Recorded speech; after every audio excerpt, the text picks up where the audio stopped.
ની શરૂઆત કરીએ તો અમદાવાદમાં સ્કૂલ કોર્ટ પાસપોર્ટ ઓફિસ બાદ આરટીઓને બોમ્બથી ઉડાવવાની ધમકી મળી છે। ધમકી મળતા જ આરટીઓ દ્વારા પોલીસને જાણ કરવામાં આવી હતી, જેથી રાણી પોલીસ સ્થળ પર પહોંચી પોલીસ દ્વારા આરટીઓ ખાલી કરવામાં આવ્યું છે। ટ્રેક ટેસ્ટ માટે આવેલા લોકોને પણ પરત મોકલવામાં આવ્યા છે। આરટીઓમાં પોલીસ દ્વારા બોમ્બ ડોગ સ્ક્વોડને સાથે રાખીને તપાસ કરવામાં આવી રહી છે। તો વધુ વિગતો માટે જોડાઈ ગયા છે સંવાદદાતા વિરેન્દ્રસિંહ ભાટી। વિરેન્દ્ર, સ્કૂલો બાદ કોર્ટ અને હવે આરટીઓને પણ બોમ્બથી ઉડાવી દેવાની ધમકી મળી છે, શું વિગત છે? બિલકુલ કહી શકાય કૃષ્ણા કે અમદાવાદ શહેરની અંદર ધમકી ભર્યા મેલનો સિલસિલો છે તે યથાવત જોવા મળી રહ્યો છે।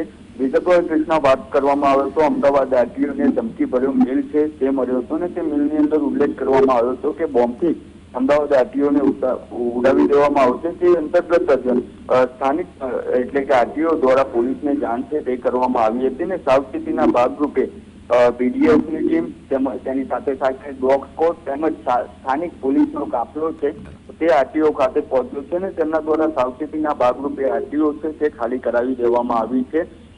હજી સુધી જે તપાસ હાથ ધરવામાં આવી છે તેમાં કોઈ શંકાસ્પદ વસ્તુ છે તે નથી મળી આવી, પરંતુ તદુપરાંત જો વાત કરવામાં આવે તો અમદાવાદ, રાજકોટ અને વડોદરા આરટીઓને આ બોમ્બથી ઉડાવી દેવાની ધમકી મળી છે અને આ ત્રણ મહાનગરોની અંદર આરટીઓ ડિપાર્ટમેન્ટને મેલ છે તે કરવામાં આવ્યા હતા અને આ ટ્રેક ટેસ્ટ માટે જે હજારો લોકો આવ્યા હતા તે લોકોને પરત છે તે જવું પડ્યું છે, કારણ કે જે બોમ્બની ધમકી આપવામાં આવી ને તે ધમકી અંતર્ગત જ આરટીઓ છે તે અત્યારે ખાલી કરાવી દેવામાં આવ્યું છે। ડોગ સ્ક્વોડ અને બોમ્બ સ્ક્વોડ દ્વારા તેની તપાસ છે તે હાથ ધરવામાં આવી છે, પરંતુ હજી સુધી કોઈ શંકાસ્પદ વસ્તુ છે તે નથી મળી આવી। આ અગાઉ પણ અમદાવાદની અનેક કોર્ટોને ધમકી ભર્યા મેલ છે તે મળ્યા હતા અને તે મેલની અંદર પણ કોર્ટોની બોમ્બથી ઉડાવી દેવાની ધમકી છે તે આપવામાં આવી હતી।